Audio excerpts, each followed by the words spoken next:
Sunday night as the Corbin Red Hounds get ready to go against the Glasgow Scotties in our replay. This is Don Eastep with Bill Hoover, Dale Johnson, and Gene Harless as we get set for tonight's action.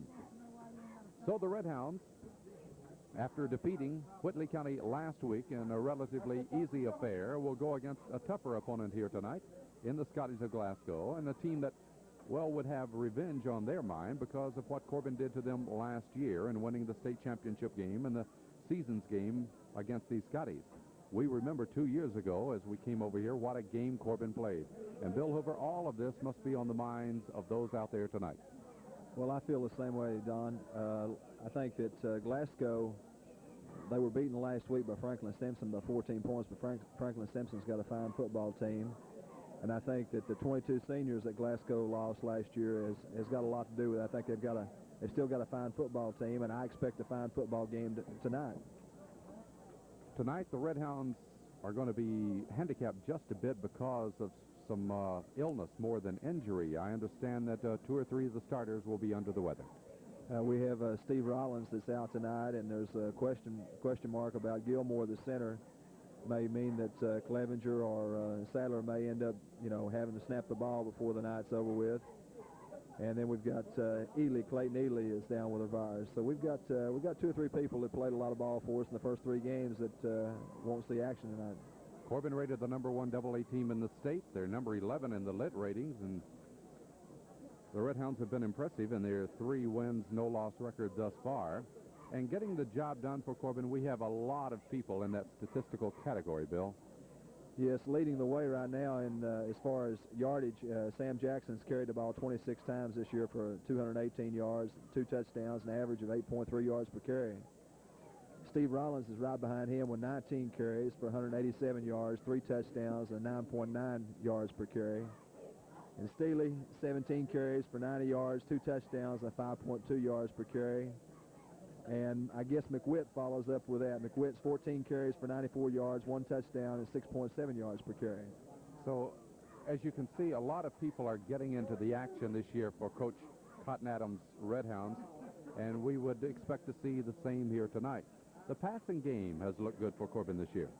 I felt that the passing game has looked awful well, Don. The last 2 weeks, we were off 1 week between Bryan Station, but Greg Duncombe has shown good poise. He had an almost perfect night against Whitley County. I think he was experimenting a little bit, looking to see what he could do, and the receivers were there. He was hitting short backs on short patterns there, and he looked awful good against Bryan Station as we passed when we had to pass, and we kept Bryan Station a little bit off balance with that. I think that they didn't expect us to do what we did at Bryan Station. We're at Glasgow tonight, and my feeling about this series with Glasgow is that it has developed into one of the best AA competitions in the fact that both Corbin and Glasgow have class programs in football. I feel the same way. We talked about last week what an enjoyable trip it is to come over here, and as we left today, Corbin, coming over here, we ran into rain, and I thought perhaps we'd find a wet track when we got here tonight, which, could, have some effects on the game, but it's not the case. It cleared off probably about 60 to 70 miles back down the road, and the field conditions are real good here tonight. And you said the encounters that we've had with Glasgow over the last couple of years, the one that stands in my mind the most as far as the other end of the stick was when Glasgow came to Corbin. I think it was 2 years ago, and they came back, came from behind, and everybody was still in the stadium probably 30 minutes after the game was over and couldn't believe it. They came back and beat us at home. Glasgow has won the toss, elected to receive the Red Hounds in their red, Glasgow in their blue, and we'll be back with the kickoff right after this from our sponsors.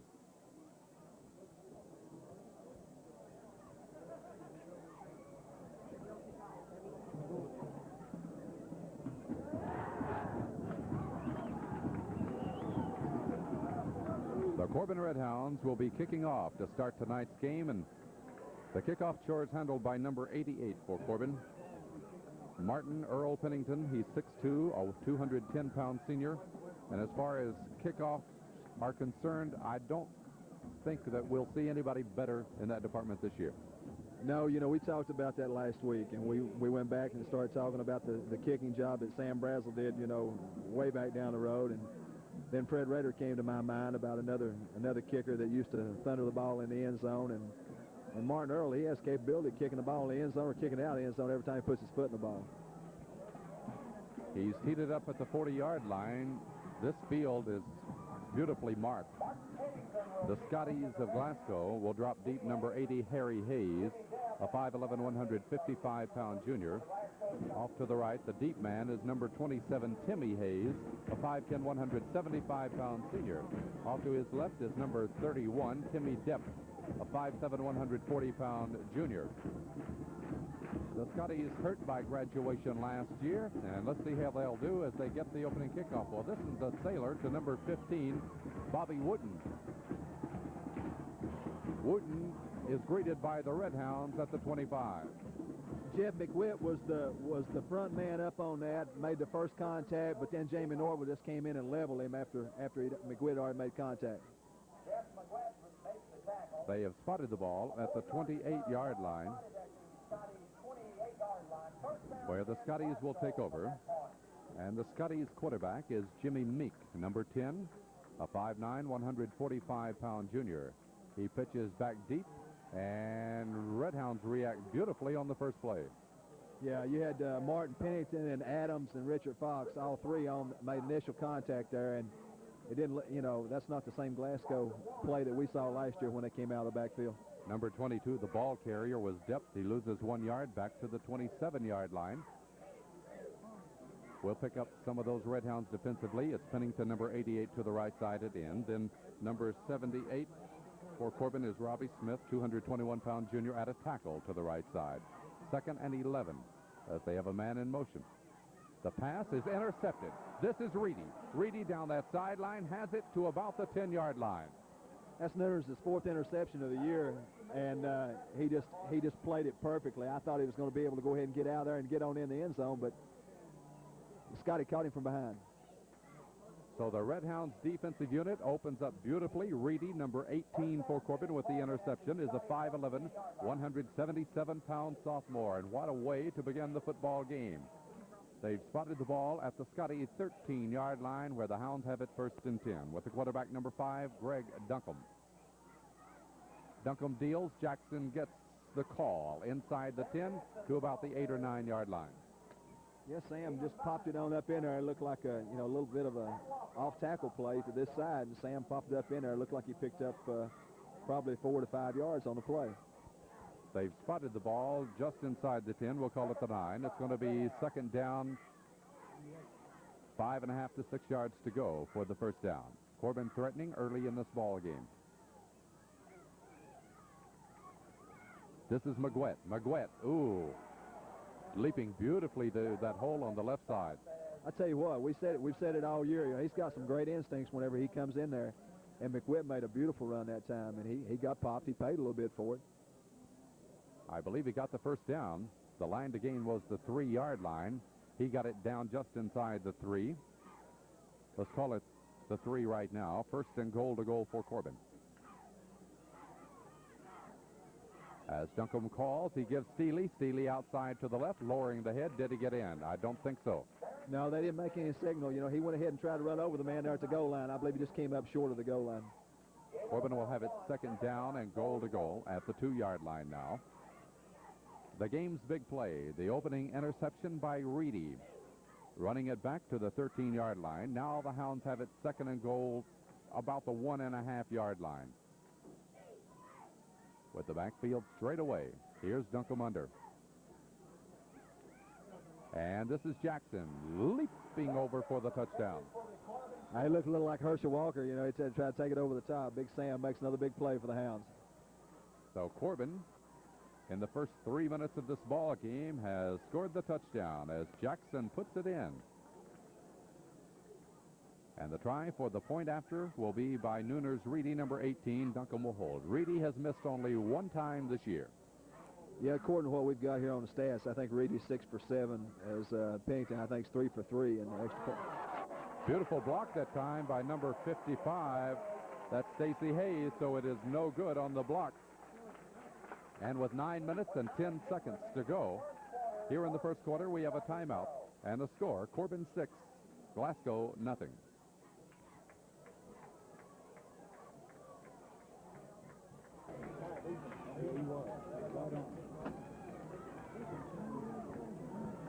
It took the Redhounds 4 plays to get the score. Now the kickoff again by Pennington. This one sails also, and it hits, rolling near the goal line and into the end zone for the automatic touchback.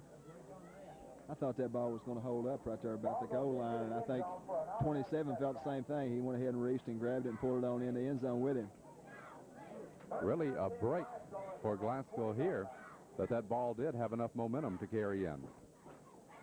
Yeah, they've got it on the 20 now. And we get back to the interception that Reedy made, to set the touchdown up. Reedy possesses some of the best hands of anybody I've ever seen that play for the Hounds. And he was right in front of it, had both hands on it. Beautiful interception. Glasgow for the second time will have the football.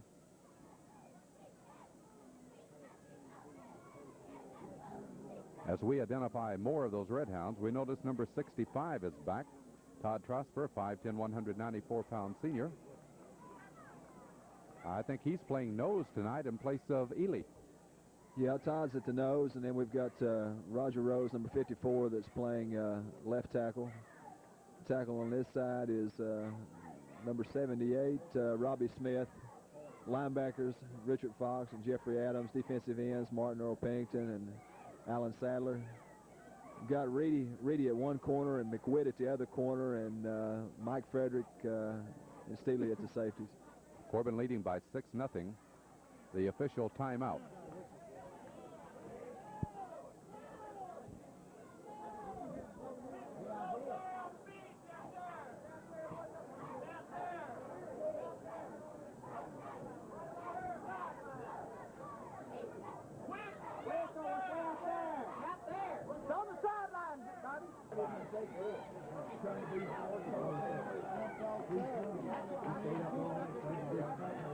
And the Scotties are ready to go now as they'll try from their 20-yard line. There's a fumble, and let's see who's got it. A lot of red shirts around it. We've got a chance. We've got it. Yeah, Robbie Smith came up with football. It looked to be a poor exchange in the backfield. Here it is. The last time Glasgow had the ball, it happened on the second down their possession. This time on the first down their possession, Robbie Smith comes up with a football. This has a resemblance of that Madison Central game. That same thing, Madison Central. They started off this way and gave Corbin no momentum. Just inside the 20-yard line, Corbin will start this series. They started the first at the 13 and got the score. Wide out to the right side is Steely. Here's the fake as Duncombe's back. He throws. It's almost intercepted. Coming through there off the right side was number 25, and he was in a position to intercept that ball. If 25 for Glasgow, which is Jeff Buford, and everybody should know Jeff Buford. He's a talented back for them and played so well for them last year. Had he came up with that interception, there would have been nobody that would have stopped him. He would have been gone. So Corbin's fortunate to have the football right now. The pass intended for Pennington. Reedy split wide to the left. The backfield with Jackson, Steely, and Steve Champlin, number 34, from the 20-yard line, 2nd and 10. Back to throw again. It's over the middle. This is Pennington. Ooh, the big guy takes the fall after he gets, I think, a first down. Well, Eddie played it the safest way he could have played it. He went for the ankles, and Martin Earl, after he caught the ball, he put his head down and intended to run over number 80 for Glasgow, which is Harry Hayes. Play split in on offense, and he was playing safety back there, and he went ahead and made the tackle. The ball is at the 7-yard line. Corbin's second first down in this early part of the football game. A 13-yard pass play. First and goal from the 7 now. Both ends in tight this time. As the handoff's given to Jackson, going to take it wide. Jackson looking for the corner. Jackson gets inside the 5. That's a good run. You didn't have anything else in front of him out there, and he just tried to get what he could get when he hit the corner. So Jackson gets 2 to the 5, and Corbin will have it 2nd and goal from there. Televid Sports presenting the replays of Corbin Redhound football. One of our fine sponsors, of course, the Pepsi-Cola Bottling Company, with us from the beginning.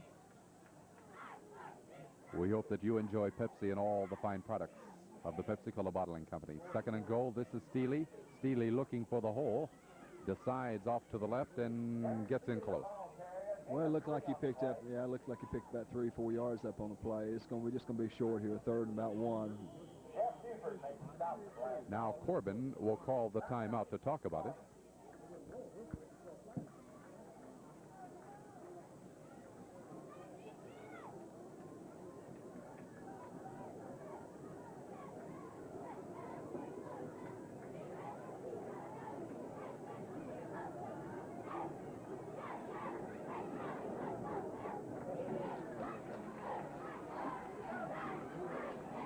It's third down, goal to go from the 2-yard line now.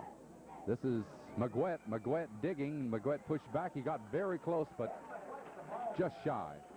Yeah, it looked like, you know, if he could have spun off and he could went on in, but they stopped him just short of the goal line. Big decision here, and this is where Steve Rollins has been very important to Corbin over the last 2 years, is the ability to get this short yardage power play.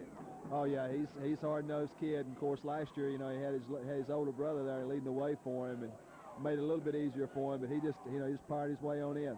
Here it is, fourth down and goal, and Duncombe looking, Duncombe touchdown.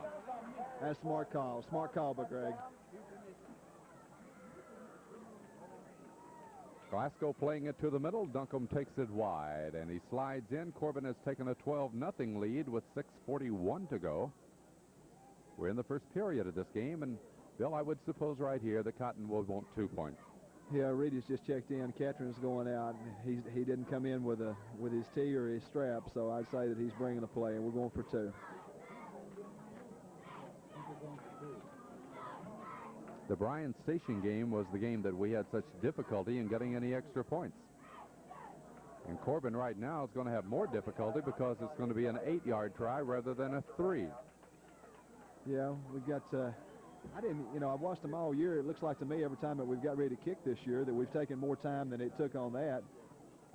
But, you know, perhaps they hadn't called it any time this year. Gives Duncombe a little more room for his passing game, though. Well, I felt like it was going to be a pass anyway. Of course, I felt that way when Reedy came in. So Reedy's wide to the left at end. This is from the 8-yard line. In motion, Steely. And Duncombe, plenty of time. He still looks for Reedy. He's got Reedy for 2. Got great hands. A great pass by Greg. Corbin has taken a 14-0 lead now with 6:41 to go here in the first quarter.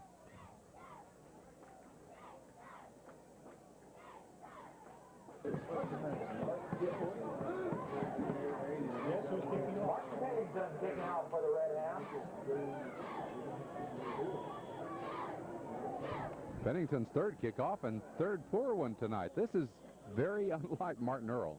Well, you know, he had the first kick that he had, the kid fielded on the other side, and the ball had the same kind of spin on it, and he fielded, and I thought the ball could have gone out of bounds. This time they let it go out of bounds, so they're going to have it on the 40-yard line. So Glasgow now gets good field position. The first time they had the ball at the 28-yard line, then the 20, and now the 40-yard line. So the Scotties ought to be able to do something field-wise. This is their best opportunity. They'll split number 30 wide to the right. That's Barry Hayes, their flanker back. And the quarterback over the middle. Oh, Frederick, what a beautiful grab at the 40, 35, down to the 32. As pretty an interception as you'll see. I tell you what, Glasgow's had the ball a total of 4 plays on offense, and we've ended up with 3 of them. That was a beautiful interception by Frederick. Frederick, you know, hey, hope to see him on the basketball floor. Looked great. Slapping the ball up in the air and then intercepting it, going and getting it. And Frederick has the ball for Corbin at the Scotty 33-yard line. Wide out to the right side. Man in motion is Jackson. Duncombe back. And a fumble. Let's see. The Scotties may have this one. Yeah. What were they trying to set up a draw? Was that what it was? Set up a draw on that play? And I didn't see on the exchange, but I did see the ball come out. The Scotties came back up with it. Matter of fact, we would have been penalized. Yep, illegal motion, and Scotties get it back. Had Sam already made his move toward the line of scrimmage before the ball was snapped? Is that where the motion came from? I'm not really sure exactly what was wrong in that one. Corbin showing a lot of mobility on that play, and the Scotties come up with the football just inside their 30. Oh, watch Pennington go and get the quarterback, Jimmy Meek. It's a great play by M.E. I see Coach Fox from Western here tonight, and I'd like to think that he's looking at some of our kids, and I'm sure he's looking at some of the Glasgow kids. I know Travis, the quarterback that was from here, started last week against Louisville. I'm sure that Coach Fox is part of his recruiting ground, but I know for sure he's looking at some of the Hounds tonight. Bill, thus far, I think the Hounds have looked just awesome. Well, I feel the same way. They've looked good. I wish that we'd capitalized on the ball that we just had. A 7-yard loss on the play, 2nd and 17. Buford wide out to the right side. Mink back on the draw up the middle. He's got some running room. Number 22 almost taken down. Now he does go down. The first guy to trip him up was McGuett, slowed him up a bit. Well, McGuett did a super job on that. McGuett was blocked and almost taken out of the play, and he still got off the block enough to go ahead and slow him up before he was finished. Number 22, James Depp, brought the ball forward to the 28-yard line. It's a pickup of 6, and now it's going to be 3rd down 11 for Glasgow. 4 minutes and 45 seconds to go. We're in the first period of this game with Corbin leading 14-0. Wideouts both ways. Make back to throw. He looks, dumps the pass off for Depp. Yeah, that was real poor execution by Glasgow on that. Tried to set up that screen out of the way. I see that they've moved Buford out of the backfield. They've got him at tight end. So I'd say that what Glasgow evidently is trying to go with a passing game. Again, they lost so many seniors last year. I guess they feel like that's one of the things they're going to have to do. They can't go with the power. Number 75 is their punter. That's Steve Franklin, 215-pound junior. He's standing at his own 15-yard line. Reedy and Steely, the deep men for Corbin. Here comes Pennington. Nobody got in front of him. The ball is straight up in the air. Watch out, Hounds. It's bouncing back our way. Almost back to the line of scrimmage, which was the 28, and it bounces back to near the 30. It had to be somewhere near a 5-yard punt. The kid just the ball went up, just kicked it straight up, and when it came down, it took our roll instead of theirs. The Bill, a moment ago, we gave the ball up after getting it at the 33. We end up getting it at the 29. So, in essence, we pick up where we left off. We picked up 3 yards. Ready to go now, 1st and 10. The Hounds having all kinds of opportunities here in the first quarter. Duncombe pitches Steely. Here's Steely. Good blocking, right side. Steely turns the corner. Steely down to the 21. It was a good run by Steely. Good run by Steely. It looked like, and he had plenty of people out there in front of him trying to get some blocks. Chaplin was out there leading him along with Sadler. Chaplin, number 34 for Corbin, 5'6", 157-pound senior. Alan Sadler, number 61, is 6'2", a 209-pound senior. It's a run of 8 yards to the 21. 2nd down and 2 for the Hounds now.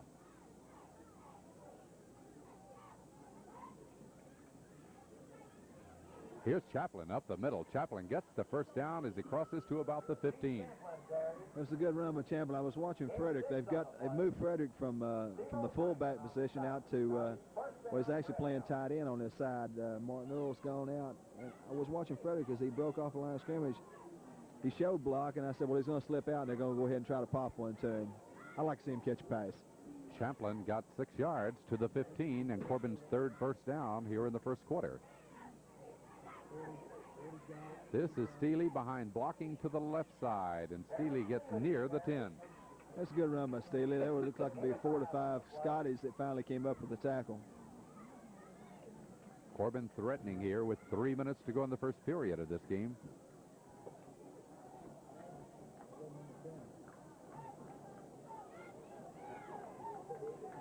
The ball just shy of the 10-yard line. Give him about 5 yards on that play and make it 2nd down and 5 for Corbin now. Steely split wide to the right. B.J. Catron, number 89, split to the left as Duncombe's back to throw. Duncombe's got his man off on that left side. I think that's Reedy, and he has the 1st down. Yeah, Reedy, a good pass. I'm watching Frederick on this side. Frederick stayed in and blocked that time, and he did a super job on blocking. It's going to be another Corbin 1st down. That's their 4th. The ball to the 4, so the pass play is good for 6 yards, and Corbin has it 1st down and goal to goal. Now both ends are in tight. And the pitch goes to Jackson. Jackson gets some resistance there. Does not get in. No, he didn't get in, but when he was mad, he went ahead and slid under something there. It looked like he picked up about 3 yards. About 2.5 or 3 yards on the play. They've spotted the downs marker at the 2-yard line, so it's going to be 2nd and goal from there.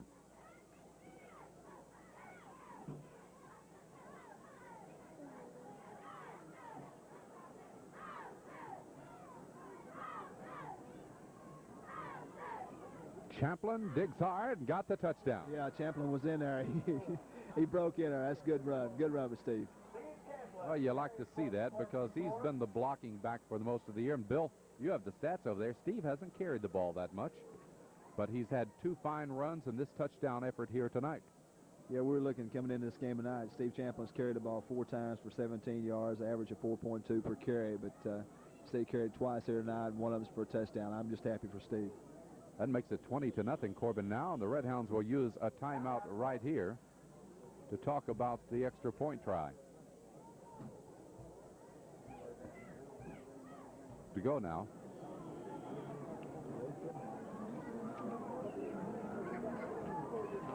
Now the try for the point after touchdown. Duncombe holding, and here's the kick, and it's a wobbly one. I don't know if it got there or not. Did it? Almost blocked again, so they're having tough drives. Yeah, we're not looking very good in their kicking game at this point. So with 1:44 to go, here in the first quarter of this game, we have a timeout with the score: Corbin 20, Glasgow nothing.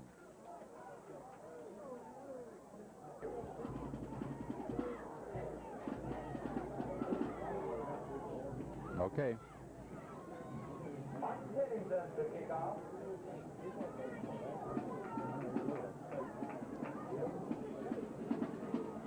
Now Pennington for the kickoff.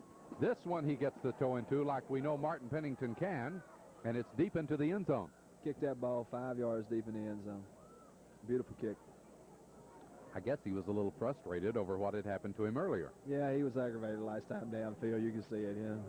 Big me, he just shakes that head, and whenever he gets his mind right, he goes ahead and does what he has to. We're kind of stunned here. The early part of this game, Corbin leading a good Glasgow team by 20-0. We're still in the first period. Glasgow from there on 20-yard line. Timmy Hayes to the left side as the pitchback goes to number 25. Penalty markers down. We had good pursuit. I didn't see what the flag was for. We had good pursuit, and we finally came around and made a lick on Buford, but we had 3 people that hit each other. Holding against Glasgow. They finally get something on offense and they're going to get it wiped out.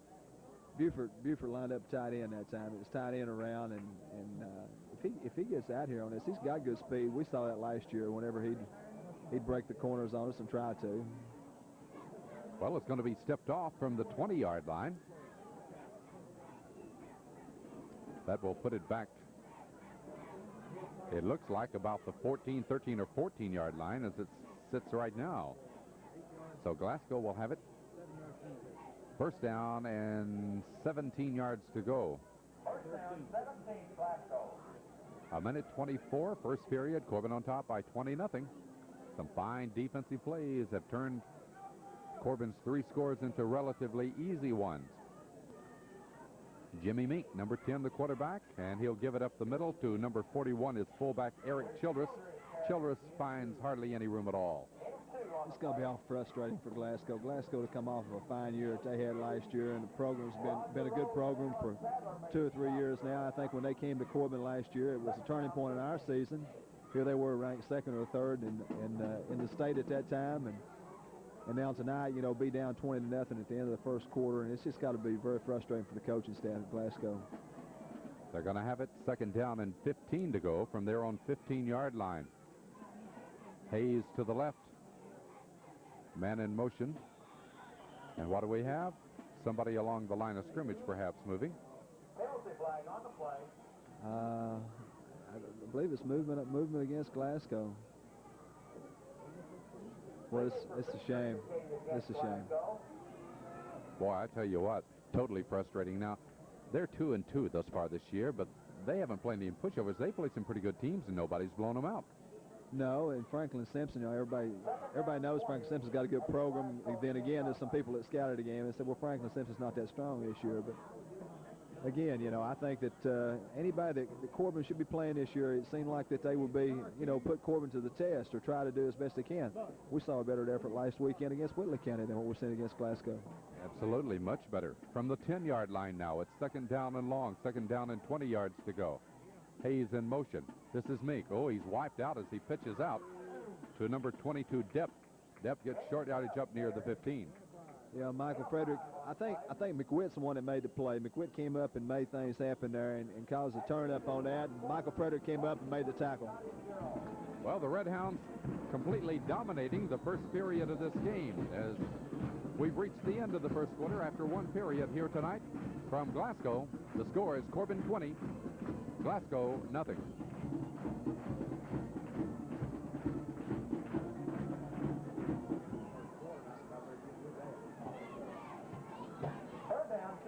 Glasgow. The Glasgow Scotties have the ball at the 15-yard line. It'll be 3rd and 15. Wideouts both ways.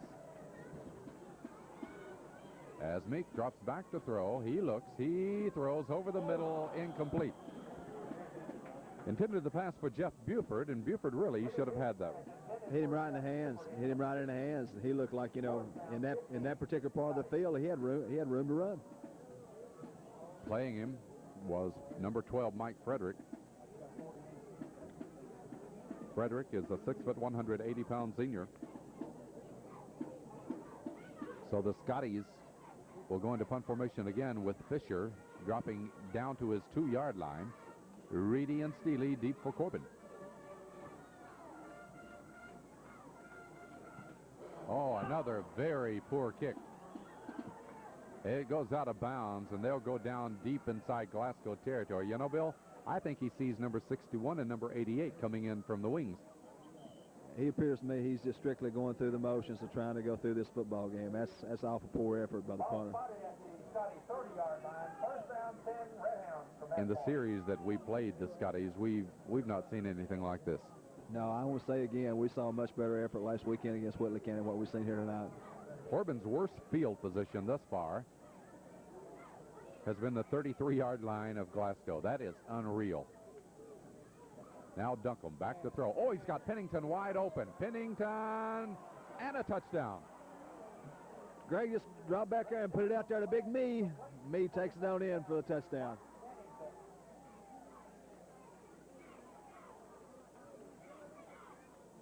$26-0. As Corbin does it in one play.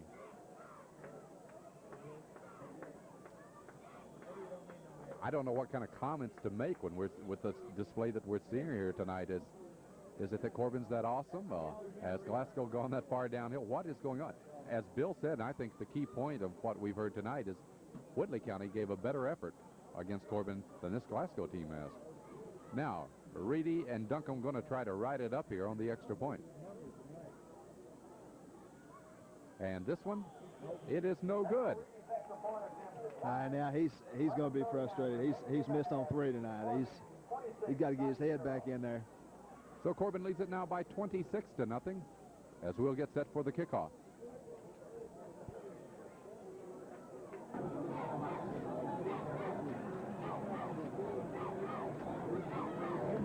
Martin Earl Pennington, the last time he kicked that ball, drove it into the end zone.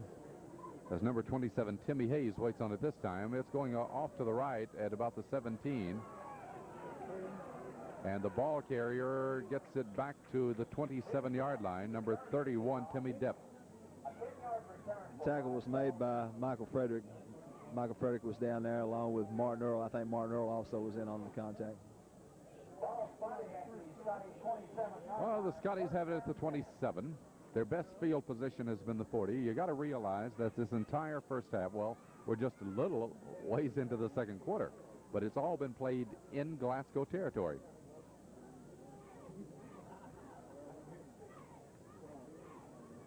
Corbin leading by 26-0. Glasgow with number 80, Harry Hayes. A lot of Hayes on this team. Split. Mink throws upfield. He's got his man. This is Buford.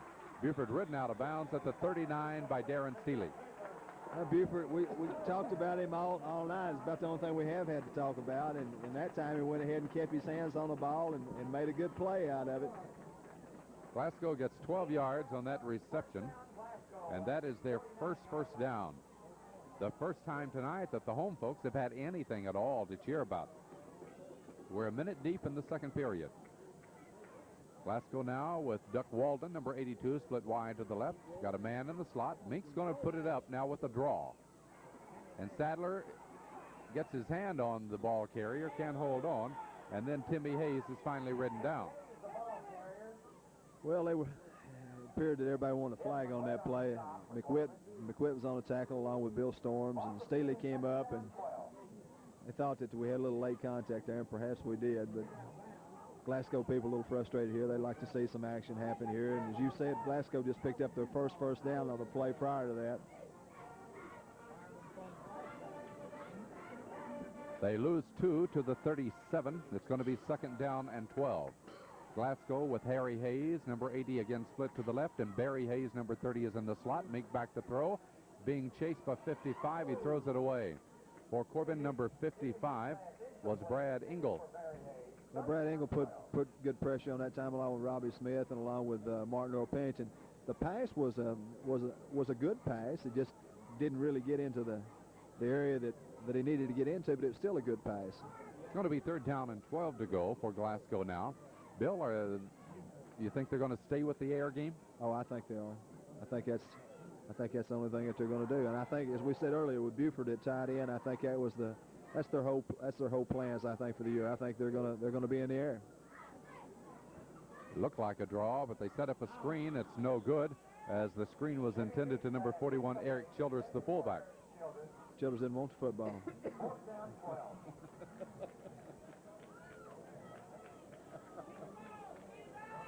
I think you're right. Had he caught it, obviously he's going to pay a price for it. He wasn't going anywhere. So they're going to try a kick again. This poor punter has got to be thinking things now. Steve Franklin has had 2 go for almost nothing. He's at the 25 this time. Uh-oh! Uh-oh, here comes Sadler. Here comes Pennington. Throws the pass. Intercepted. Oh, no. Who was that? McWitt? Yeah, got his hand on it. Might have had a touchdown. McWitt had his hands on it, but didn't have his eyes on it. That was the only thing that kept him from intercepting the football.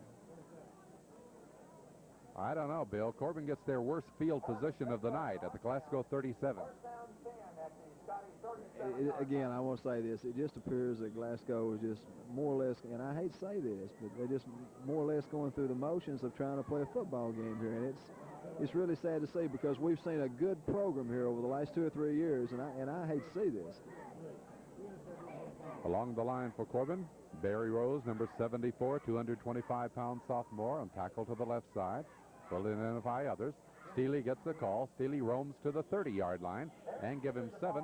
But the penalty marker was dropped, and it's going to be against Corbin. That'll call it back.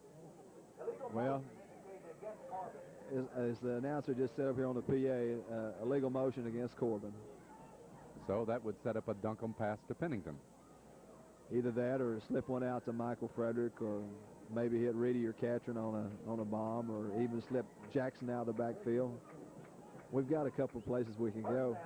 You know, Pennington has caught 5 passes this year, and two are almost identical. He got so deep that nobody had a chance at him. You know, Martin, he's got that good speed. You know, he was back there behind the safety for Glasgow. He was 10, 15 yards behind everybody. The pitchback goes to Jackson. Jackson is in trouble. Back at the 45, he's knocked out of bounds off to about the 41-yard line. Sam appeared to me that he was going more toward the sideline than he was getting upfield that time. He should have, you know, maybe turned it up a little bit sooner. He kept trying to get out there and have more room to run in. Give him a yard to the 41-yard line. We had Paul Lanham, number 23, in on that play, split to the right. Lanham, a 172-pound sophomore. Let's see what Coach Adams will do now. He's got Frederick tight end to the right side.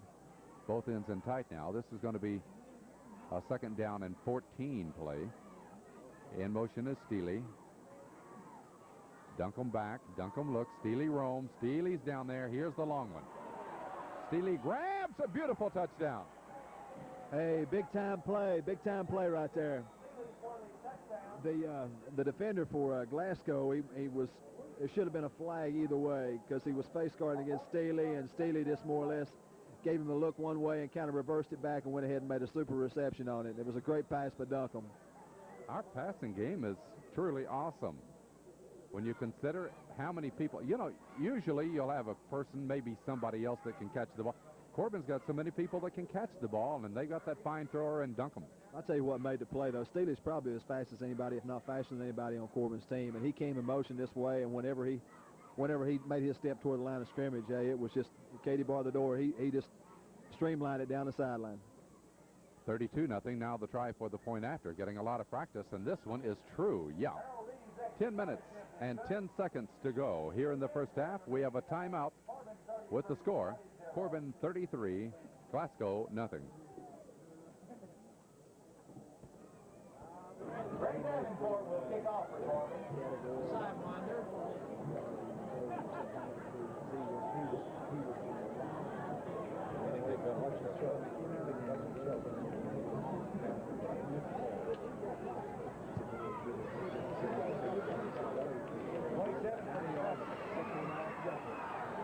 That was Storm with the kickoff that time, and running out of bounds is Timmy Hayes. Well, Storm, we saw kick that ball a lot last year, Bill. We know he can kick it, and he's that sidewinder. Yeah, he's got a good strong leg, and he also plays linebacker for the Hounds. They had a little a hugging contest going on down here. Jamie Norville got kind of caught up in the action after the play was over without a bounds. He looked like it was mating season again. I'm getting worried about this series now with Glasgow. I'm afraid next year we won't be playing this team. Well, we said that on the way in and out. There was some avid Redhound fans that were talking about a little bit of dog meat, like Pat Green usually refers to some of our opponents, and there is some concern about that. Corbin leading 33-0. Glasgow took too much time there, I'm pretty sure. 10 minutes to go here in the first half, and the Scotties have been making many mistakes here. They make another. It's going to cost them 5 yards and put the ball back to the 21-yard line. That is so unfortunate when you build a program to the point of where Corbin has, and then people won't play you because of how good you are. Well, it's the same thing that Glasgow ran into. I think Glasgow's got to play a 2-game series this year with Franklin Simpson. They had the same problem as far as scheduling this year. Foresee maybe in the future Corbin Somerset, Corbin Middlesborough playing round robins over and over. Boy, I tell you what, we see some fine football. Yeah, and that's the name of it. So it wouldn't be that bad after all. Number 25 gets the call. That is Buford, and Buford gets it up to about the 27, near the original line of scrimmage, got about 6 yards. Yeah, we had Jamie Norville on the tackle over on that side, along with Richard Fox. So let's talk about Jamie Norville now. Jamie is a 6', 164-pound junior, and he's been able to fill a vital role for Corbin. As Glasgow has made another mistake. They're going to get that one called back. So the line of scrimmage was around the 21. Now it's going to be all the way back to the 9-yard line. Actually, Bill, I think this is getting boring. Well, I want to see some of the younger kids come in and maybe get some of that experience that we talked about all year that they need to get. JV game this past Monday night, which Corbin's JV played Harlan. They kind of got back on track after that shellacking that they got in Middlesborough. They turned Harlan back, I think, 33-0. And we had some people that played. They played some real inspired Redhound football. Quarterback me. He's going to keep it across the 10 to 15, and down he'll go. Seeley got him low. And coming across the top was number 56 for Corbin. Well, that's the first time they've thrown one in on us this year. We have a new player apparently, because we don't have a 56 listed. Burley Foley told me last week who 56 was, and I can't pick it up, and I don't see where we wrote it down. We also had 46 that made the Jamie Keltner, 5'8", 125-pound freshman, that made initial contact before 56 came over and finished him off. So we do have a lot of those youngsters in there right now. The game was good to the 15-yard line. Second down and 22. Meek looking. He throws way downfield and almost caught. Good defensive play. That was a big defensive play by Andy White. Andy White went ahead and went airborne there just about time he needed to in order to break that up, because number 80 for Glasgow, Harry Hayes, looked like, he had a reception there, but Andy White, little Muncie, broke that one up. Had a couple of 80s in there, 85 White and 82 Brian Barton, and both were in on that play. And that one looked like perhaps number 80, Harry Hayes, might have had it. He's denied from the 15-yard line. It's going to be 3rd down and 22 for Glasgow now.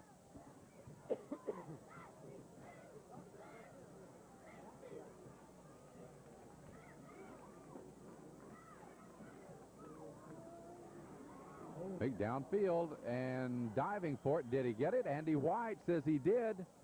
The official says he did, and we've got it again at the 37. All right, let's back up to Whitley County. All right, we were shielded by a play that Andy White came up with on a reception down in the far corner of the end zone, and we thought that he trapped the ball. That time, again, look from our angle where we're at here, you couldn't really tell, but the official was right on top of it. Andy White made 2 big league plays, one last week against Whitley County and one here tonight against Glasgow. So Corbin takes over again in Glasgow territory. 37-yard line. And Nooners Reedy, number 18, is the quarterback now. What do we have? Glasgow wants to talk about it. So we have 8 minutes and 14 seconds remaining here in the first half as Glasgow has called the timeout. Timeout on the score is Corbin 33, Glasgow nothing.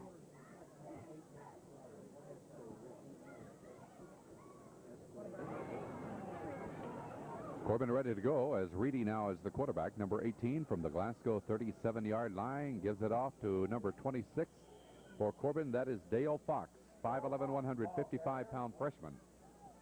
Dale Fox worked hard the other night along with Lanham in the backfield in the JV game. Both of them had a super night. Got him 5 yards down to the 32-yard line, and Corbin will have it 2nd down and 5.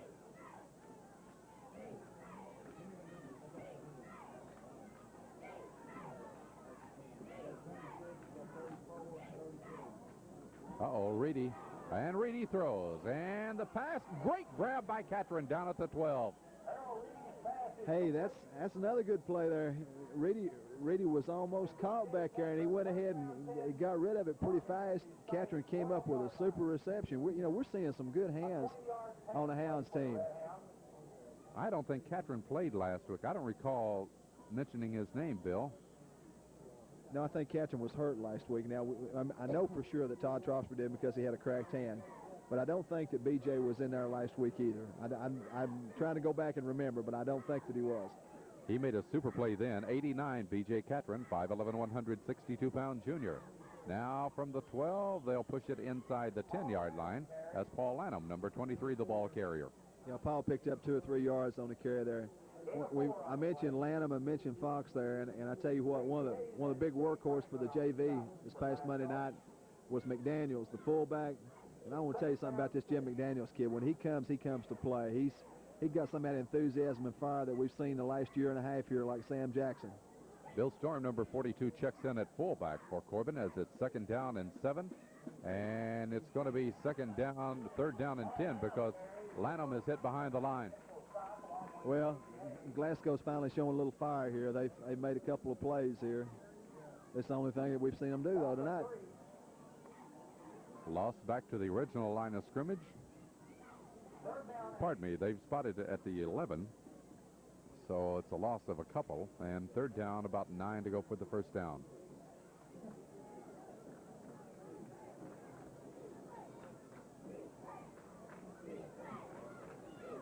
Here's Reedy looking. Reedy shovels it back. And nothing developing out of that for Dale Fox. Well, it looked like Dale kept waiting to see something open up there, and it never did open. About the time he could try to go ahead and duck it in there, he lost his footing and went down, but we do have a flag on the play. Glasgow's decision here as to what to do as holding is the indication against Corbin. I think Corbin would like to have another down. I really don't think they mind this. No, some of the young kids, they won't try to peddle their wares out there. Ball moved back to the 24-yard line. Just a better challenge for them now. Let's see what they can do with it.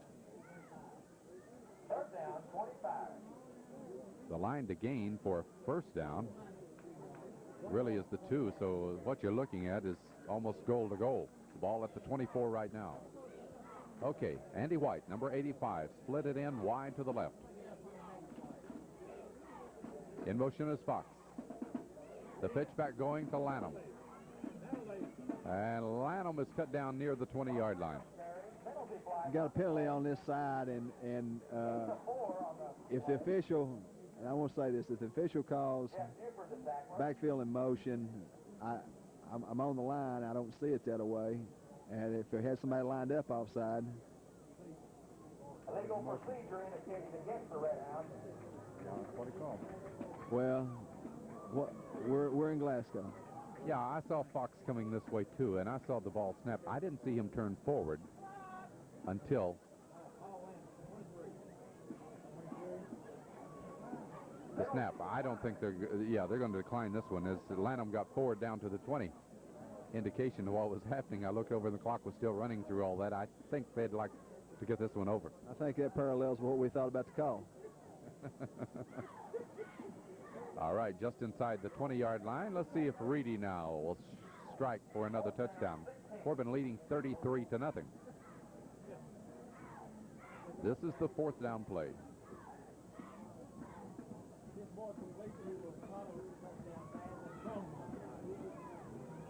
Reedy throws, and it's too low. No good. Right near the goal line.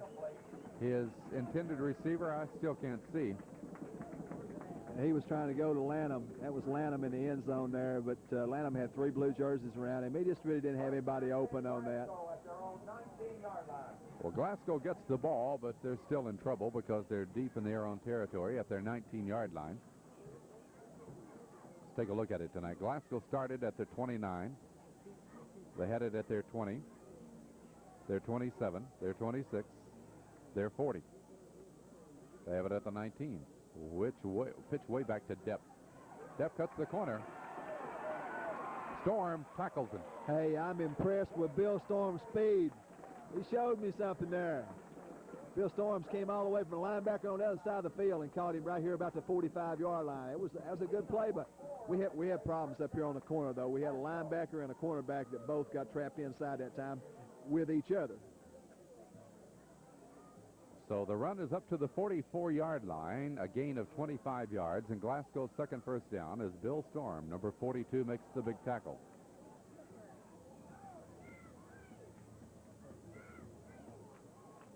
They give it straight ahead now to number 41. That is Eric Childress, and he gets about 3 or 4. There's another one I remember from last year. Childers and Buford both were 2 of the main cogs in this Glasgow team last year. Up to the 47-yard line. It's a pickup of 3 yards. Second down and 7 to go for Glasgow. Harry Hayes, number 80, splits to the left. Number 30, Barry Hayes, is in the slot. Mink on the option. He pitches back, and depth is met behind the line. Ridden down. We've got Michael Frederick over there on that side, along with Bobby Reeves and what appears to be Richard Fox, along with Jamie Norville. We had 4 people. There was 3 that made good contact. Somebody got a piece of it. So the loss on the play. Back to the 45-yard line. 3rd and 9 for Glasgow. 3 minutes and 17 seconds to go. We're in the first half. Corbin leading 33-0. Now Hayes to the right side. Mink to throw.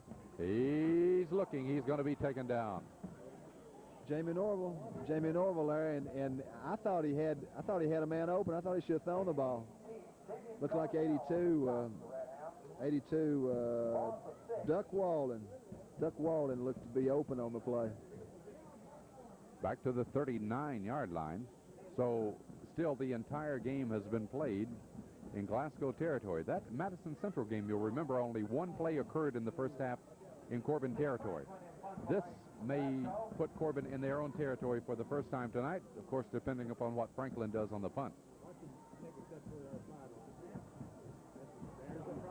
Well, high into the air, but it will be in Corbin territory. Not a long kick. At about the 44-yard line is where we'll get it, as we have 2:14 to go in the first half and a timeout. Corbin leading by 33-0.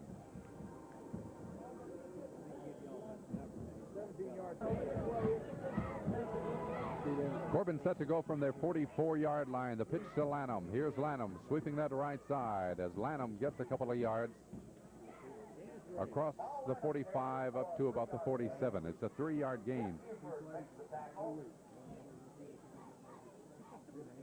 Second down, 7.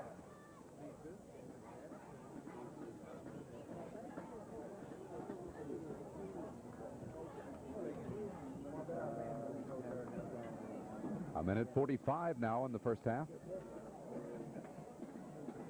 Corbin second down and 7. The ball at their own 47.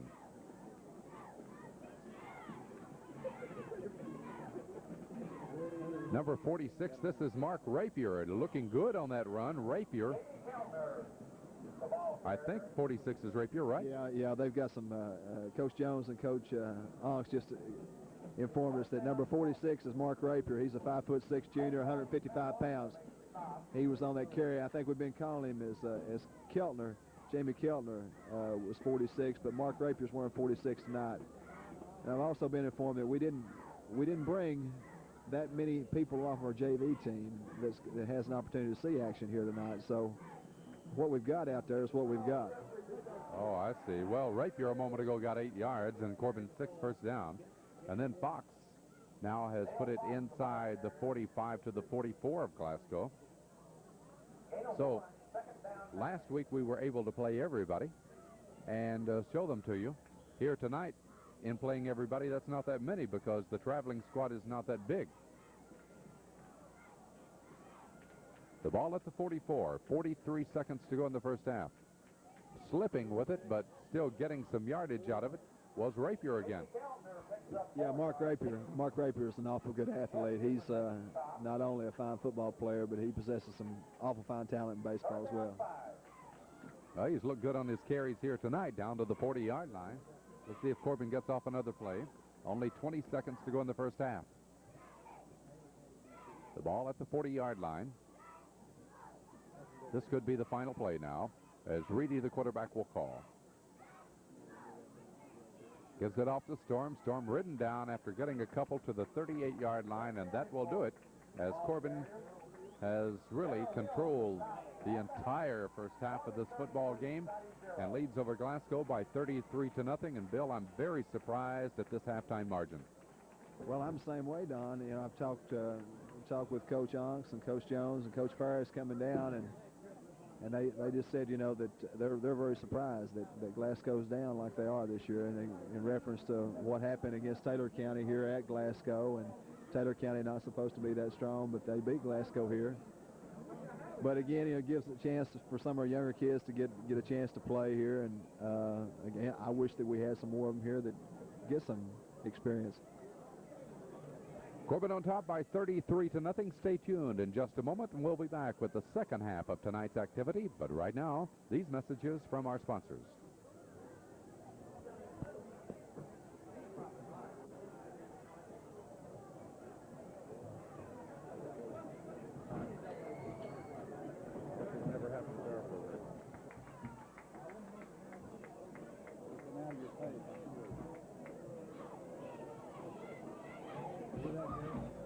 So we're ready to go now in the second half of this football game tonight, and for the first time tonight, Glasgow will be kicking off as Corbin leads it by 33-0. Deep for the Red Hounds will be Reedy, standing near the 15-yard line. He's in the center. Off to the right. We got Mark Rapier, number 46. That's the junior, 5'6", 155-pound junior. And then this is Steely taking the ball at the 20-yard line. 25. Steely looking around that corner. Here he goes. He's at the 40, 45, midfield, turns it on, down inside Glasgow territory, inside the 40. Steely showed great speed on that. Tackle was finally made by number 41, Eric Childers from Glasgow, and he got by Childers. The only thing that saved him was Childers had the angle. Steely would outlegged him for a touchdown. Reminded me of seeing a horse race when you see the horse on the outside start going by everybody. Our angle kind of showed that. You could just see Steely creeping by everybody. And he gets it all the way to the 41 of Glasgow. So the Red Hounds continue to play in Scotty territory as Duncombe calls. Pitches back. This is Steely to the left side. Not going to let him rest any, are they? He gets down to about the 38. tackle made by Timmy Depp.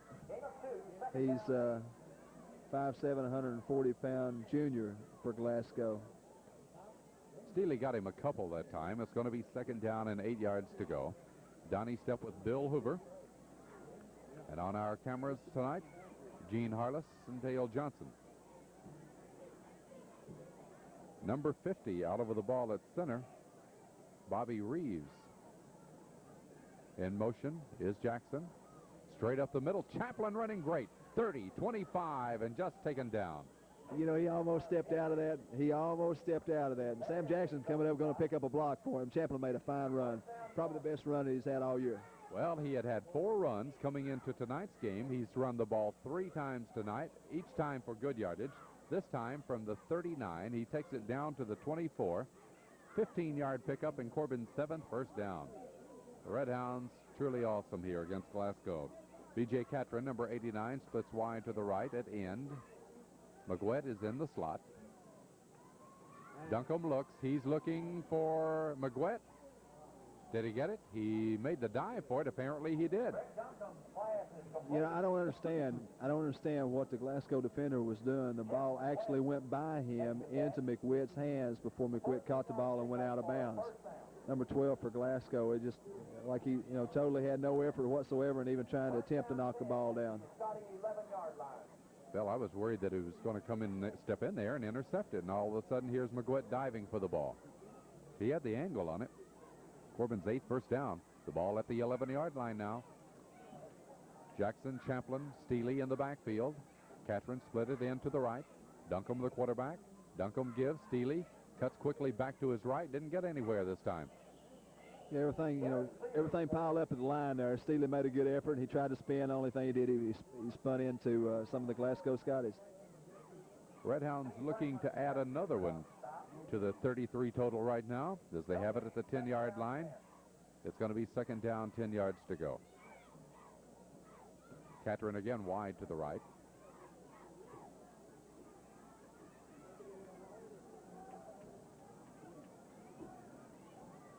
Sam Jackson looking for some room. Not much there up the middle. Might picked up a couple, 2 to 3 yards. We've got a flag on the play. Position of the penalty, I would think it would be against the defense. Let's wait to see.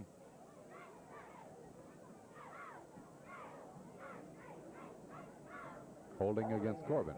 I guess wrong. Well, they'll probably take this one because it would be a 15-yarder in high school. Yeah, we've got 15 yards going to be taken against us here this time.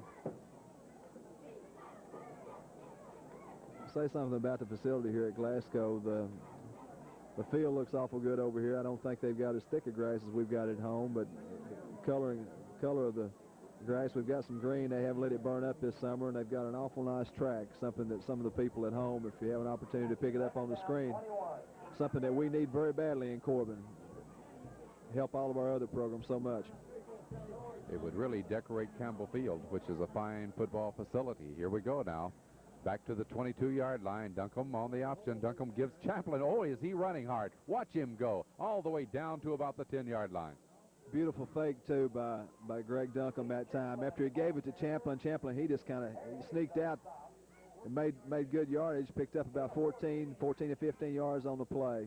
It was good execution by Greg Duncombe.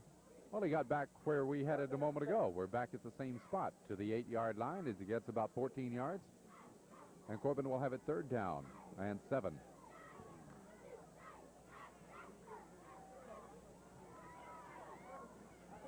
Wide out to the left now is Catron. In the slot is Steely. Duncombe taking quite a bit of time. As he slides to the left, there's nothing there this time for Chaplin. He stopped right at the line of scrimmage. Greg missed his read on that. Greg should have kept the ball. And went ahead and hit the pitch man that time. They were just stacked up there and waiting on Chaplin. He wasn't going to sneak it through that time. So we get down to a fourth down situation. The ball, I would suppose, is right at the 8-yard line. Slot formation to the right. Steely is in the slot. Here's our fourth down play.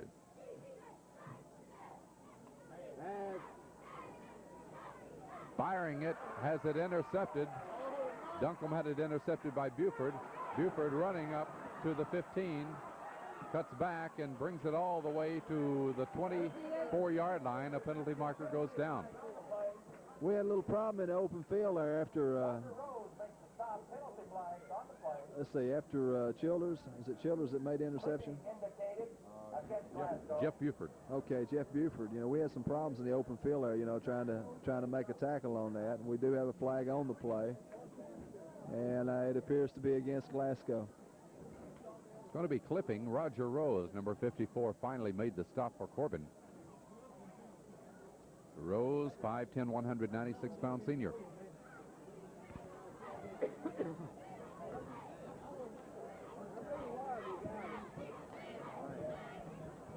Ball put all the way back to the 10-yard line, so Glasgow gets the ball for the first time this second half.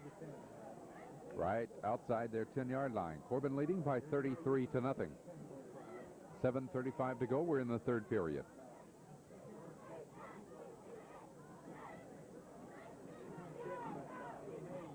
About 3 yards for number 27, Timmy Hayes. 3 Hayes on this team. That's Timmy. Tackle made by Trosper and Reedy, and also Flathead Rose came over and put the hat on him. 3-yard pickup to the 13. 2nd and 7 for the Scotties. Artistic work on that field is very impressive for a high school. The numerals just on this side, but that's all that's necessary as the seating's only on one side, outlined in blue. Pitch way back to Hayes. Hayes trying to cut the corner. And he just keeps bouncing off people. Did not get the first down. Crosses the 15 to about the 17.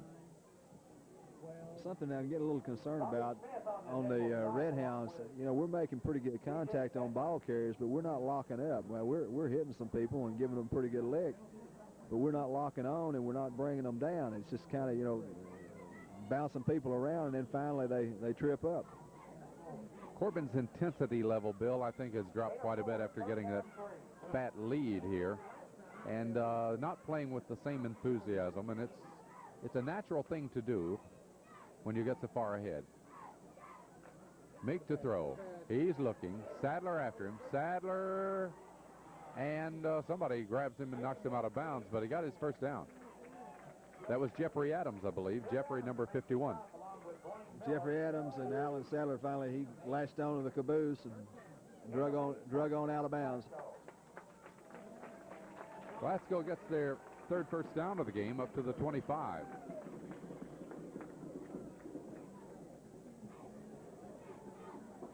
Five minutes and 56 seconds to go. We're in the third period as Glasgow has called a timeout. With a timeout on the field, the score is Corbin 33, Glasgow nothing. We'll pause for these messages from our sponsors.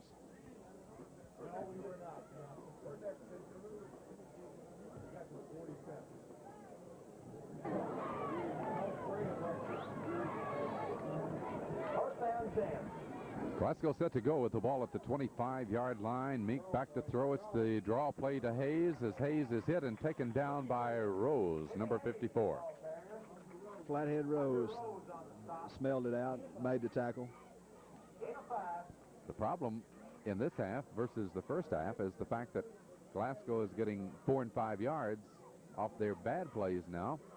In the first half, they were going down behind the line, fumbling, having the passes intercepted. Corbin caught a lot more of their passes than they caught of their own in the first half. Matter of fact, I don't remember them catching one of their own. So now that was a gain of almost 5 yards. Let's see what a double reverse will do to Hayes. Chase. Alan Sadler was waiting. He had 3 people converge on him, and then Mike Frederick took him down. Alan Sadler made the play, though. He went ahead and made everything, turned everything in, held his position. You know, you're up here and you're watching him. You're wanting him to go ahead and make a commitment, but he did what he was supposed to do that time. He went ahead and made the play turn in, and we had Mike Frederick come up, and I think somebody else gave Frederick some assistance on the tackle. 31-yard line of scrimmage. Third down, 5 to go now. No scoring in the second half. 4 minutes and 40 seconds to go.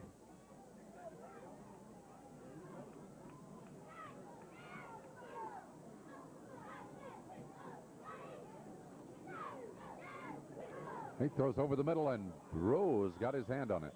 That's why he's a lineman. Hit him in the hands. Roger Rose knocked the ball down. So Rose bats it down. It's still going to be at the 31-yard line, and Glasgow will have to punt it. They haven't been in Corbin territory tonight. Steely and Reedy.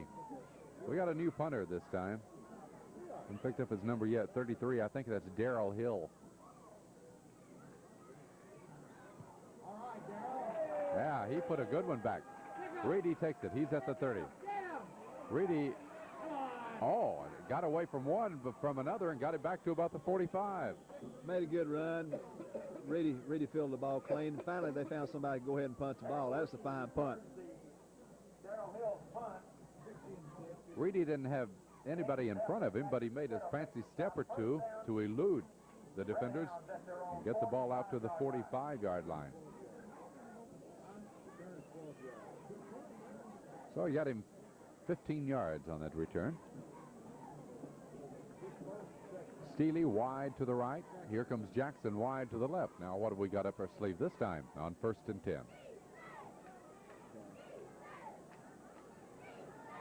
Yeah, we've got Champlin running hard again. He's getting the job done tonight, and Coach Cotton Adams calling his number quite often. Champlin was the only setback we had in the backfield that time, and you sit here and you look at it, and he didn't give anything away, but you kind of had a feeling if it was going anywhere, it was going to go to him. He got him 6 yards. It's going to be 2nd down and 4 to go now. There goes Catherine wide right. In the slot is McGuett. It's Sam Jackson's turn. Sam is hit, driven back, can't get anywhere. It's going to be a 3rd down coming up. Number 75 for Glasgow put the stop on Sam. Steve Franklin, 5'9½", 215-pound junior. Jackson gets 1. It's going to be 3rd down, 4 yards to go now. Well, 3rd down about 3 as he gets it down to the 48. Seeley wide right. Jackson wide left. What will he do here?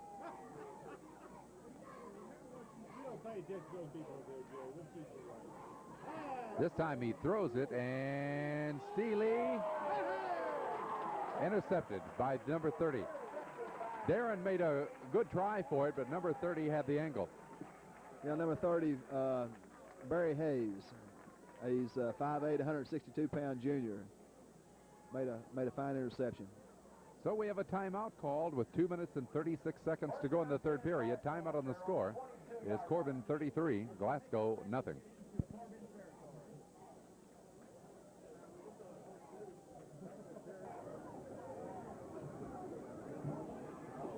Meek to throw. He throws it over the middle. He's got his man, and complete down to the Corbin 50-yard line.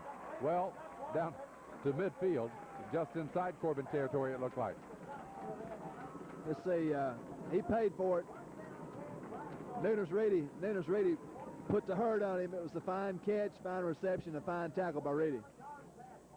I'm wrong. It's on the Glasgow side of the 50. So they still haven't penetrated Corbin territory as 2 minutes remain in this 3rd period.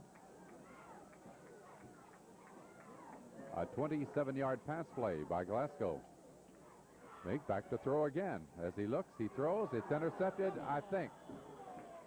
No, Frederick couldn't hold on. Frederick couldn't hold on, and Buford didn't want that ball. So the fans here in Glasgow elated that their team has gotten this far upfield. Prior to that, 40 had been about the furthest penetration, 40-44. They're up just very close to being in Corbin territory. 2nd and 10.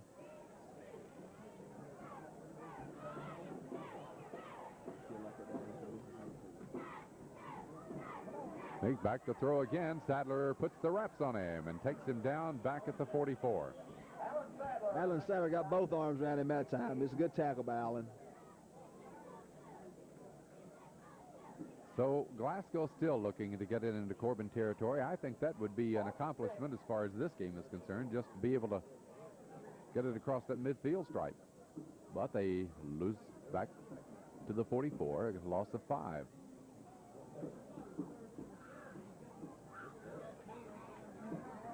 Well, this is the third down play, and the downs marker and the scoreboard, Bill, both have second down. Come on.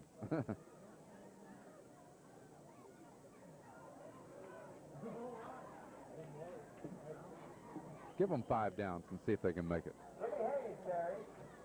Well, let's see.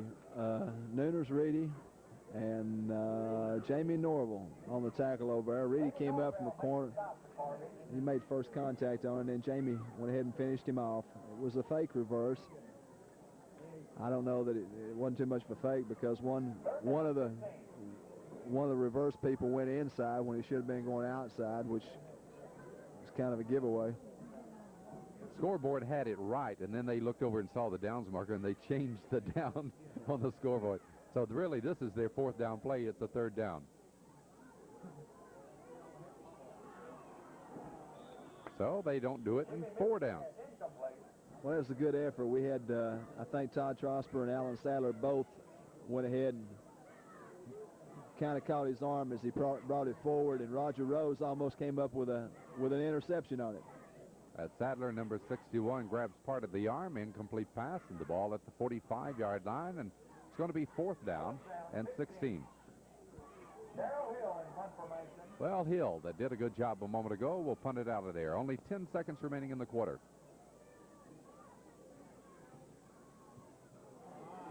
And putting the foot into this one as Steely watches it bounce. Steely picks it up.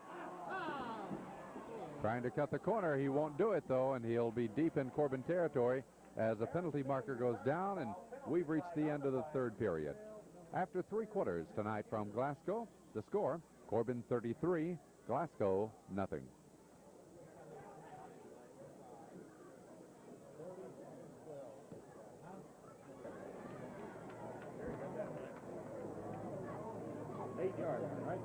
For the first time tonight, the Red Hounds are deep in their own territory at the 8-yard line. The longest run from scrimmage this year, 75 yards by Steve Rollins, and Steve not even dressed for tonight's game, so you can see that Corbin going against the Scotties and having this big score, not even at full strength. Here's the big run. This is Steely. Oh, the way was almost cleared. It'll be out of bounds, Bill. Let's see what the official says. Going this way. He's shaking his head. It's ours. He came very close, though, in breaking that one. Came close to breaking. He had to cut back, and some of the pursuit caught up with him. That's how he almost lost the football there. The ball actually came out. Got him 20 yards up to the 28-yard line, so that gets it out of a hole in a hurry on the 20-yard run by Darren Steely. Steely, number 40, 6 foot 172-pound senior.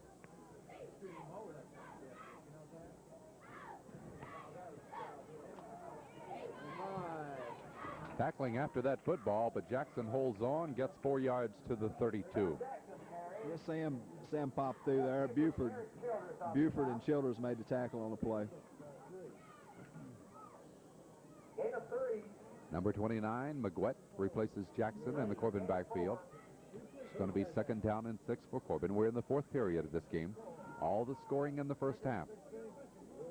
2nd down, 6. Catron split to the right at the end. Line of scrimmage at the 32. Steely looking for yardage right up the middle. Gets about 3 as he inches his way out near the 35. What do we got? 3rd and 2. 3rd and about 2 that time.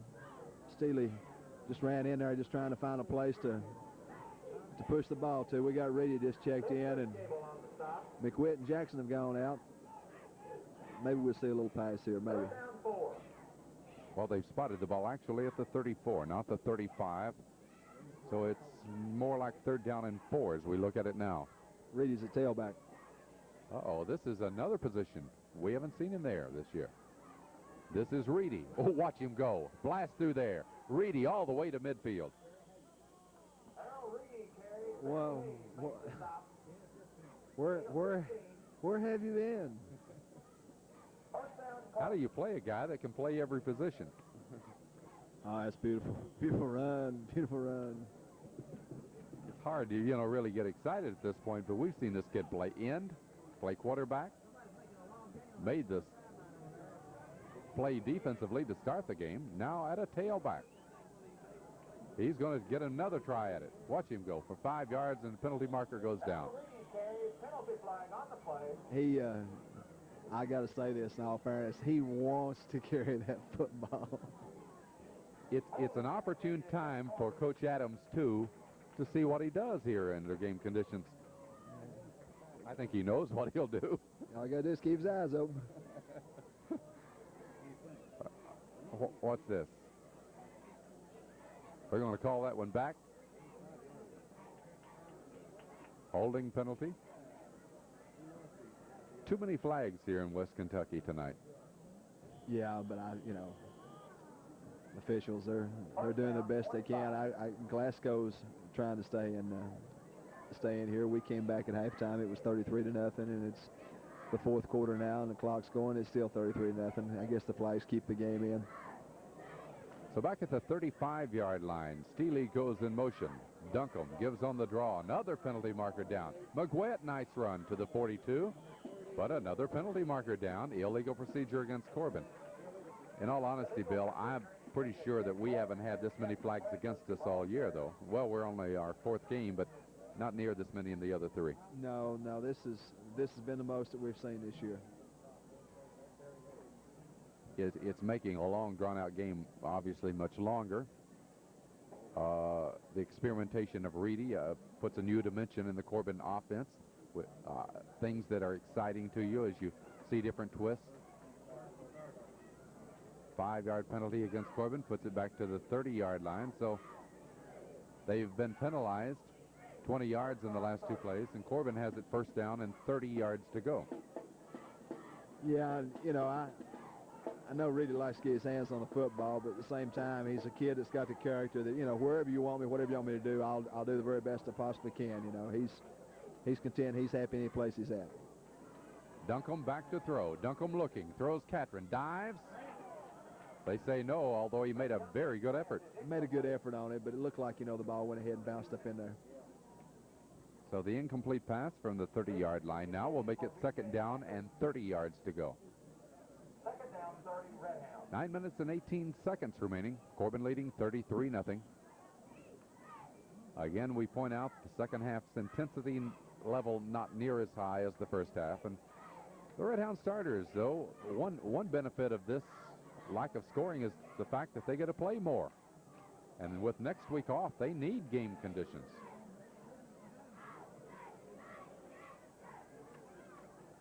Second down play. It looked like a screen. I like what Duncombe did then. I don't think Jackson had a prayer of getting it. And I think Greg threw it away. Yeah, he threw it away. I didn't realize it at first whenever he first did it, but that's all he was doing, just getting the ball out of bounds. Well, we got our challenge now, 3rd down and 30. Like to see Rose kick one. Yeah, I like to see him punt it. I tell you what, he's major college material from the standpoint of what he does with his foot. He can play anyway. He can play anyway, as a lineman or as a punter, either way. But he's absolutely got some ability as a punter. It's averaging over 40 yards per kick in just 4 kicks this year. We're in our 4th game, and the kid's only kicked the ball 4 times. Well, you need 30 here. Duncombe looking. Duncombe finally goes down at the 20-yard line.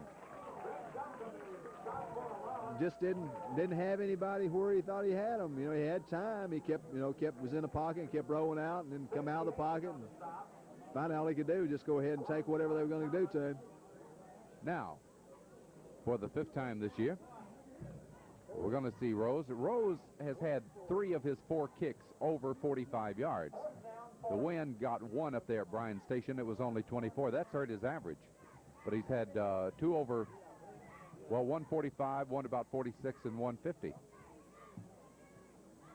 And there it goes. Down to the 46-yard line. That's 34 yards. A little below his average. But the fact is, Bill, I think that he got in there and got a chance to kick the ball. Yeah.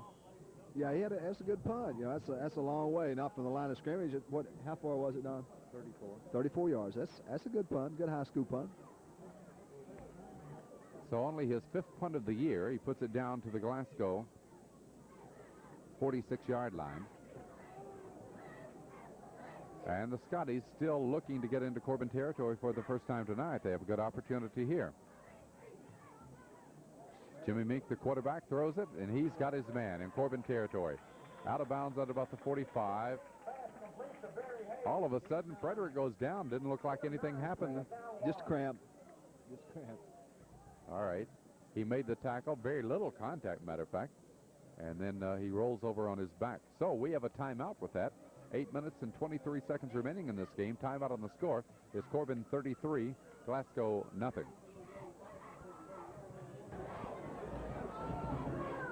Glasgow with the ball at the Corbin 45-yard line. Will have it second down, a yard to go.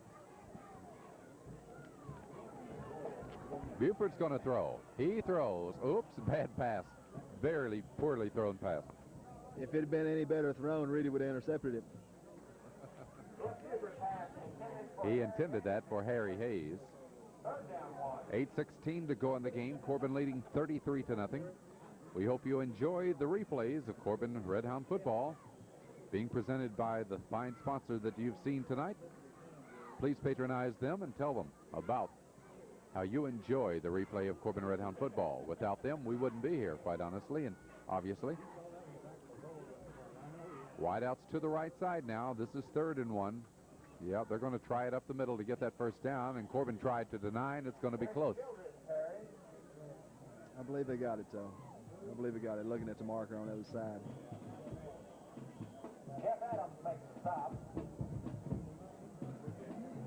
Well, we got Jeffrey Adams, 5'8", 166-pound junior, number 51, coming in from his linebacker position, helped make the stop. And Glasgow has a player down.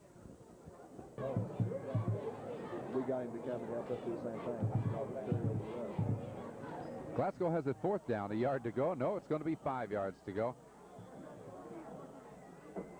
As number 78 gets a little eager, and they're going to have to try for it from about 5 yards deeper in their own territory. Pretty obvious offsides there. Corbin is off next week. We hate that. I guess coaching staff and others hate it, but there's nothing they could do about it, because I think, in talking to Coach Cotton Adams, getting the schedule this year was a lot harder than preparing these players to play football. Yeah, that's true. There was a lot of people that were critical. You know, we wanted to pick up some games for those 2 open dates, but I think now the way things have worked out, you look at tonight and the test that we've had tonight, and you'd like to see another opponent in there. But at the same time, you know, it's coming down, and we knew it all along. It was going to come down to Somerset and Middlesboro as to what we've got to do, and both of them are going to be a good test. Both of them got a fine football team. 5-yard penalty now makes it 4th down and 6, and here's Meek back to throw, being chased by Reeves, being chased by Sadler. Sadler grabs him and takes him down. So Corbin will end up with good field position. Alan Sadler had good effort on that. That was awful tough on his part. He went ahead and ran the quarterback out of bounds. Corbin hasn't scored this half, and it seems to me like a touchdown would lift their morale on that trip home just a little bit if they could get them one this half to go with that big 33-0 bulge at halftime. Now let's see. Well, the quarterback's going to be Reedy. But you notice the difference here? Reedy is operating with a different unit this time. Well, he's operating with a little bit different line, but he's got his first team backs in there behind him. Reedy fakes, he keeps. Reedy slides through across the 35 and down to about the 32-yard line. Showed good acceleration over there whenever he cut up in there.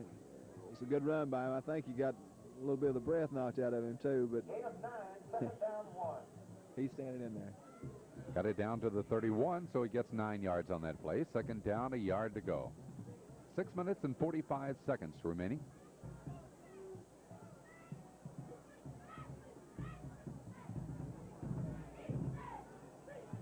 Reedy keeps again and lunges and gets that first down. I think he wants to. He's trying to get something going here. I don't think he's just trying to run. He's trying to get out here and get it to one of the other backs. But looked like he had the opening there, and he went ahead and got the sure first down.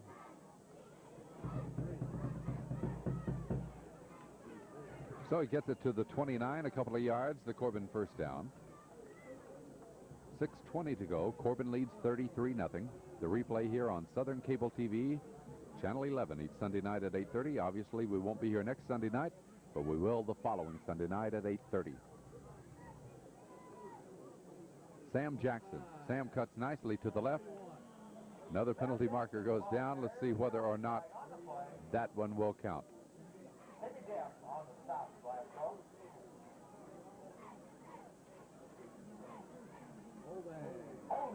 Well, that's the easiest penalty to call of any, is holding. Well, either they don't want us to score this half. I don't know.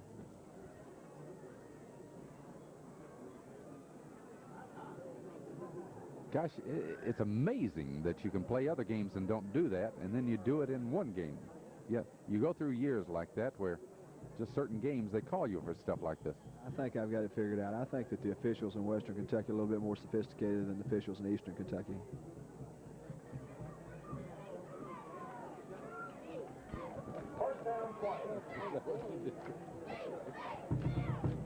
All right, we're back to the 40-yard line. Here's Steely in motion. And Reedy going to the air. Uh-oh. He evades those somehow. Here he goes, 40, 35, and bumped out of bounds. Well, he wanted to throw, and I don't know that why he didn't see Steely, because Steely's all the way on the other side of the field without anybody within 25 to 30 yards of him. Steely was sprinting down through there. And let's see now. It's going to make it second down and 16 to go. 5.5 minutes. The ball at the 34. Now here's Steely over there again. He's going to get a workout way to the left.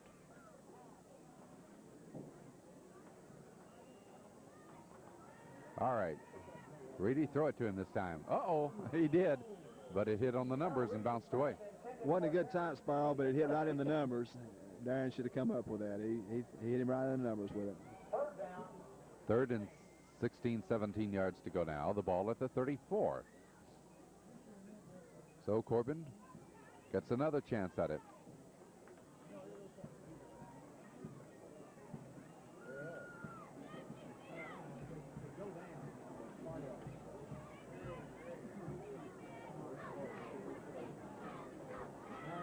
Number 58 for Corbin. Out over the ball at center, that's Kenny Gilmore, 6 foot 194-pound senior.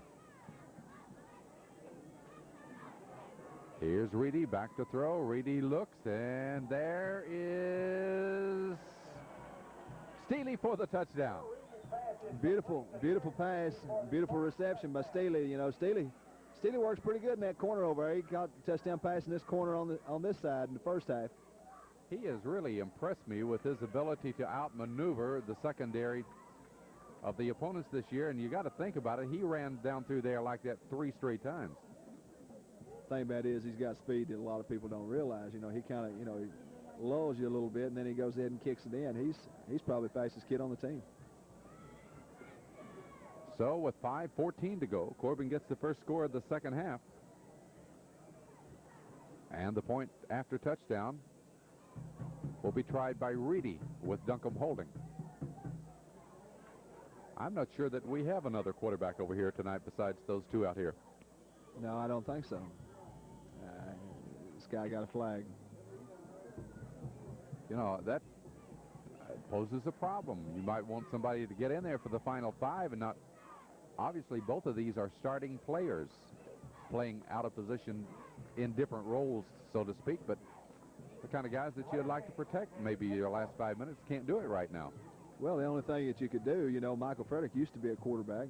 If something should have happened tonight here, with Duncombe or Frederick, and I'm not second guessing Coach Adams, he may have 2 or 3 other people over there I don't know about that can quarterback, but Michael Frederick used to be a quarterback. Reedy, after the 5-yard penalty, still puts it up and through, and Corbin goes ahead by 40-0 over Glasgow. And we'll be back with the kickoff right after these words from our sponsors.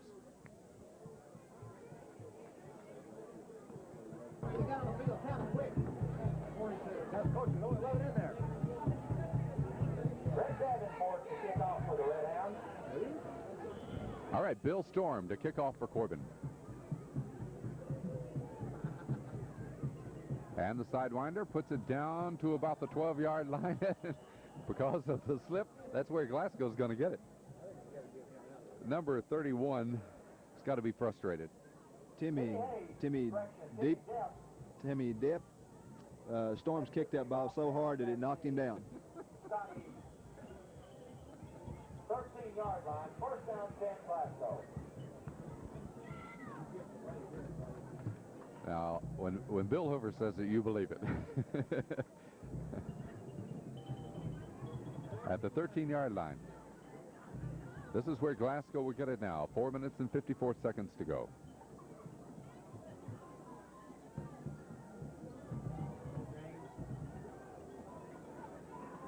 Depp waltzing around back there. I think he was, you know, here's the difference. James Gaither last week lowered his head and just took off after people.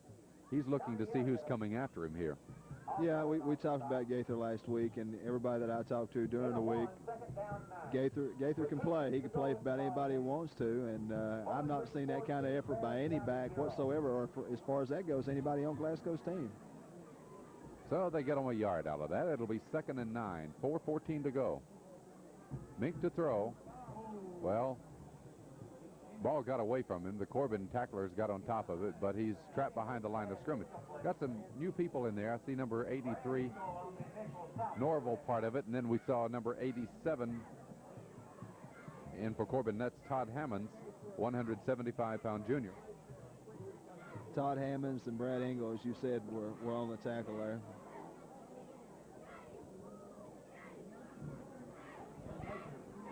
That loss is back near the 7-yard line, a loss of 7, 3rd down, and some 17 yards to go.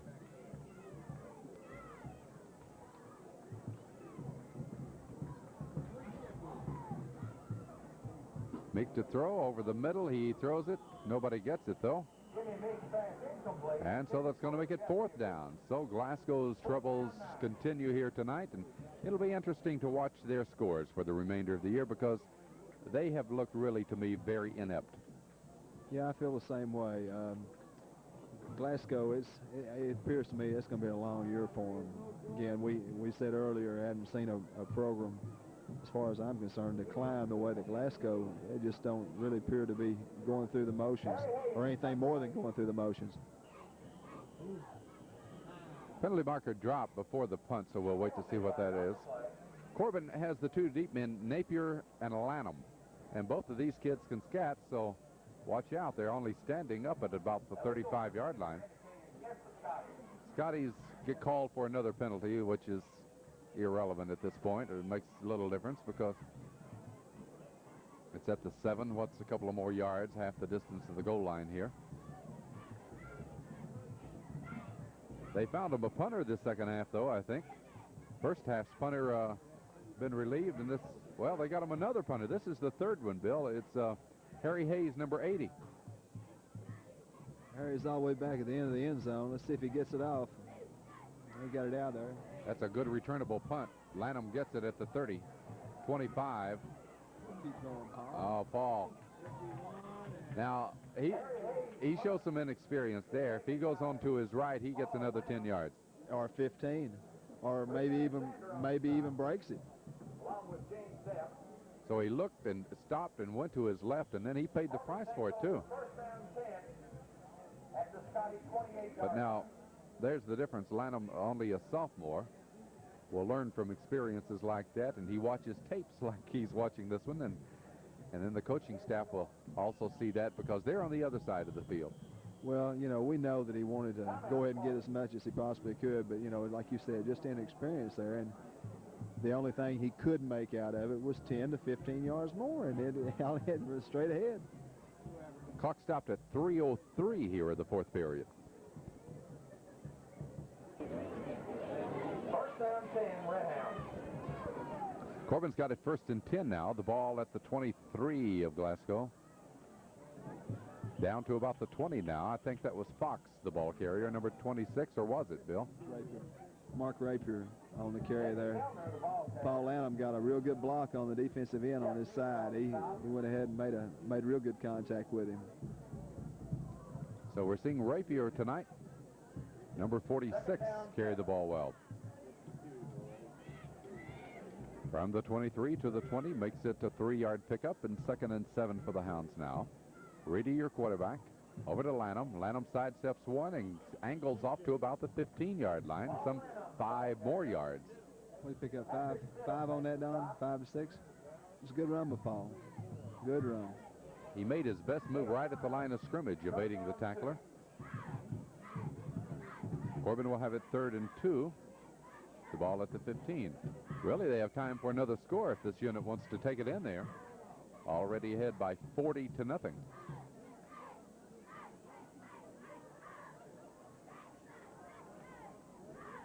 This is Lanham, and he may have the first down. From our angle, it's kind of hard to tell. We'll wait to see. I believe he got it. Yeah, he's got it. He's got it. It was a good run. Mark Rapier on that side over there. He went in and appeared to get the key block that allowed him to pick up that first down. Gets him about 3 more yards, which is going to make it 1st and 10 at the 13-yard line. 1.5 minutes to go now. Corbin leading 40-0.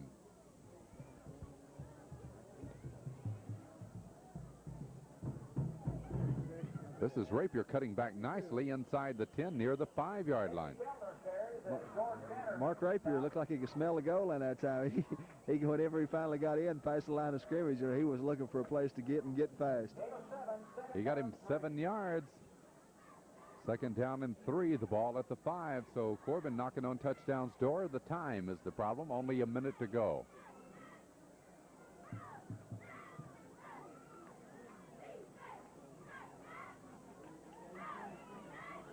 And the ball carrier, I think, gets the first down. We'll wait. Let's see who that is. It was. I can't tell who was even carrying the ball. 82, number 82. Is that? Hey, that's Brian Barton. He carried the ball. I'm not really sure either. That's Brian Barton. Well, it's not a first down. 25 seconds to go. Let's see whether Corbin will put it up again. All right, here could be the final play. As Reedy will call, 3rd down and 1, the ball at the 3-yard line. Reedy, how about that? How about that? That's class act. That, Bill said it, that's a class act. Yeah, I like that. That showed a lot of class. A lot of class. So Corbin elects not to get that other touchdown. Reedy just runs out the time, and Corbin wins it by 40-0. And Bill, 2 aspects to this game. I thought Corbin looked awesome in all phases of the football game, especially that first half. And then I thought our opponent tonight didn't come up to what we were expecting. Yeah, I feel that way. I feel like that Corbin showed that they are where they're rated. They are the #1 AA team in the state of Kentucky, and I feel real proud to say that. I think we've got to beat Somerset and we've got to beat Middlesbrough. That's the name of the game. Everybody knows that's where it's been all year. And the best part about the whole thing is the Scotties just got through playing the Corbin High fight song. How about that?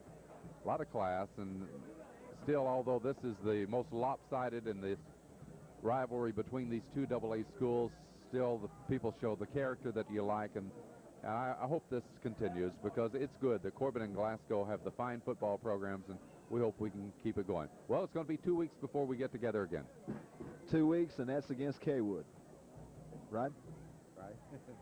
Kaywood's got a lot of sophomores and juniors that I've talked to a few people that's had an opportunity to call some of their games, watch some of their games, and they've got a a bunch of young kids. They've got a pretty good coach over there, and if not this year, then we'll see some good signs of things to come next year out of Kaywood.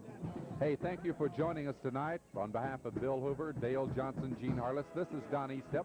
Again, the final score as Corbin runs their record to 4-0. The final score was Corbin 40, Glasgow nothing. Good night, everybody.